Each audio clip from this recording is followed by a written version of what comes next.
It's 3 for the show in New Hampshire. Will voters upend the GOP apple cart on Tuesday? Or is Trump poised to run the table? And Governor Healey makes her first State of the Commonwealth speech, a memorable one. The chair of the House Ways and Committee is in the chair this morning to talk dollars and cents. Let's go on the record.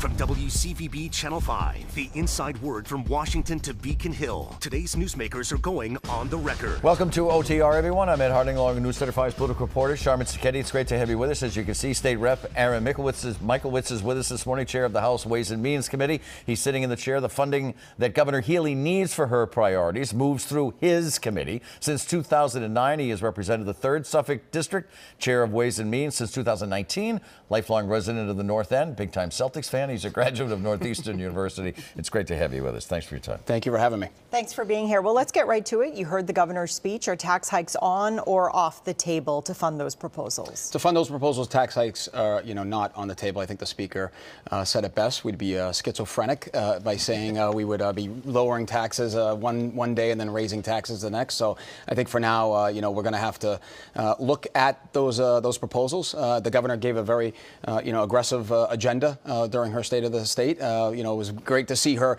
excited and energized and show a lot of motion in terms of those discussions. And I think she did a great job. But we're going to have to see if the devils will be in the details, and we'll have to see how it plays out when they file their budget and what we can and can't afford. Well, that's the big question. These are some sweeping proposals. Some of them you saw dollar signs attached to. Some of them you don't know how she's going to fund them. So I guess the question is, can the state afford this right now? I think we'll have to see what it actually plays out when she files her budget next week. We'll see how they're going to fund some of these proposals, what they actually cost. We'll go through a hearing process through both sides of the House and the Senate, and we'll see what we can come up with. We do have some opportunities with the fair share money that we used last budget that we're going to try to use again this budget. But you won't know until April. But we won't know exactly what that number really is until April. Yeah, it is a little bit of flying by the seat of your pants in relation to that tax collection, because we did budget it for $1 billion last year when we did the budget. We'll see what we actually come up with. But we do expect, even if there is some respect of it being about $1 billion, it will probably grow to some.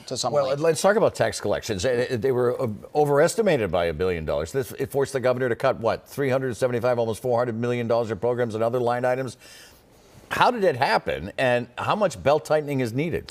Well, it certainly, is creating a challenge for us going forward here for the rest of the fiscal year and into the new budget cycle. But certainly, these things, as we know, things go up and things come down, related to the budget. $1 billion. Well, I mean, we went through 30 straight months of going above our benchmarks. So it was bound to happen that we were going to have some type of, slowdown of some sort. It's important to note that we are still collecting revenue at a higher rate than we did last fiscal year. But we're not collecting it at the rate that was originally projected. So we are going to have to go through a difficult budget cycle here. There is going to have to be the tightening of the belt. We are going to have to be mindful of that when we make these decisions. So some of these are new initiatives. We're not really sure what we're going to be able to do yet. We'll have to analyze them. There are a lot of important things that we or have been funding for years, and some are new initiatives like universal school meals, no-cost calls, community college for anybody under 25. For anybody over 25. Those are important initiatives that we put on the table last year for the first time. We want to make sure we're able to fund those. Those are really going to be the priority going forward. Do you think Beacon Hill has? Republicans believe Beacon Hill has a spending problem. Do you think Beacon Hill does have a spending problem? I disagree with that statement that we have a spending problem. The fact is we've had, like I said, 30 straight months of going over our budget projections. We had a lot of flush money coming in. It was a good time in terms of the ability to be able to do some real important things and provide some real important resources. But we also put away $8 billion into the rainy day fund. It's a record number. Our rainy day fund has never been that high. We also actually still have ARPA money that we haven't spent. The previous administration was looking for us to spend that money immediately out the door the minute that we got it from Washington.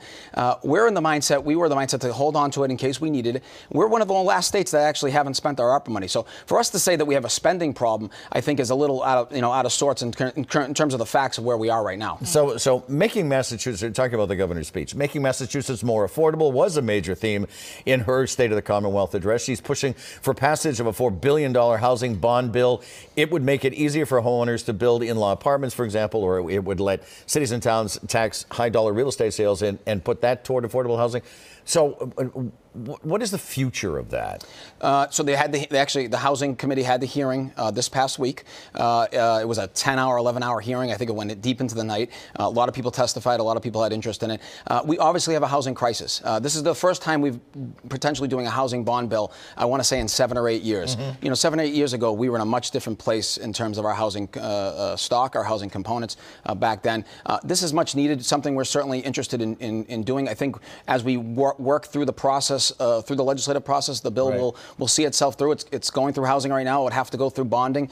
It'll eventually come to Ways and Means, and then we'll try to get it to the floor. And the hope is to get it passed before the end of the legislative session. Well, I was going to say, so based on what you're saying, it can't wait, right? I mean, this can't wait.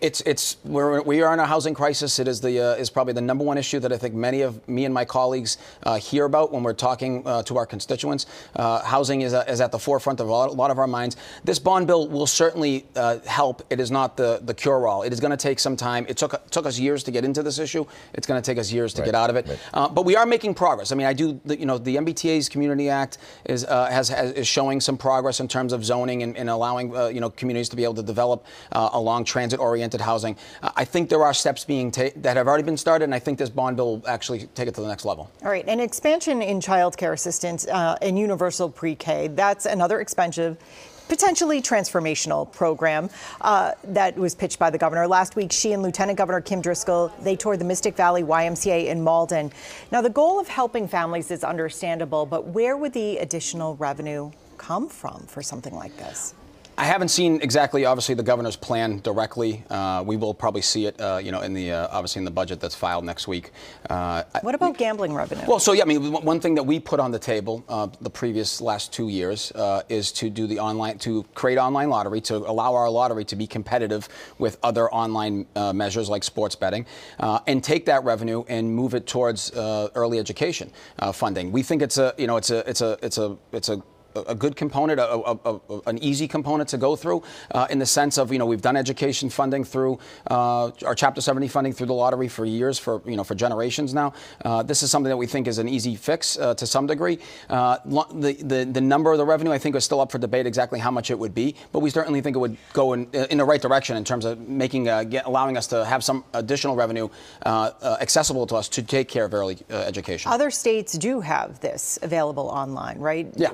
Is Massachusetts sort of lagging in that? I'm not sure exactly the number of states that do that, but there are a number of states that are doing online lottery already. You hope to get something done in that realm by the end of session? We've put this on the table a number of times. We still got to work through our budget process, but I think it's something that we feel strongly about. We have felt strongly about. It hasn't got over the finish line yet, but something that we're going to keep working at. Let's talk about the migrant crisis. The migrant shelter crisis has also become a $1 billion budget crisis. Just a few months ago at this very table, House Speaker Ron Mariano said that the cavalry was not coming. So Republicans that are calling for changes to the state's right to shelter law.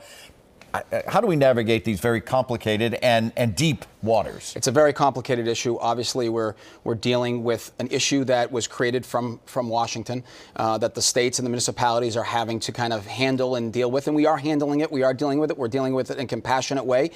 It's a continued conversation that we're having up at Beacon Hill related to how to handle this. From a financial standpoint, it's supposedly going to be projected out to be $1 billion, maybe over a year, but who knew? We didn't know that last year, and who knows what that's going to be going forward. I think one of three things, or multiple things, have to happen out of the three things that we are seeing that Washington kind of needs to step up on. Either one, they need to come to the table and finally get through an immigration reform. That? I'm not betting on that. No pun intended. Yeah. Number two, they have to continue on the workforce visa component and making sure that those get out quicker. They have done a better job with that. I think we need to do even more so. It's still over a year, the average shelter wait while someone's waiting for their workforce visa. That timeline needs to get shrunken, and it needs to get smaller for people to get out there to be able to make money so they can get out of the shelter system. Yep. And then number three, is potential revenue, is potential funding coming from Washington. Biden put $1.4 billion on the table in a spending bill last year. Hasn't seen its way through. That would only give us probably about 40 to 50 million. So that's only not a drop in the bucket, but it's not certainly enough for $1 billion plan. For what would be a $1 billion plan. Right. Now we this will play itself out through time, and we'll see. The administration put the cap, put a temporary cap on of 7,500 families back in November. That has not stopped people from coming here. Yeah. People are still going to be coming here. We need to handle this again in a compassionate way, but also in a strategic way. That surplus fund that she'd like to drain, $700 million. Where are lawmakers at on that right now? I mean, I think that's an option for the conversation of where we might go to. That's another resource that we have at our disposal. Still under consideration. But still under consideration.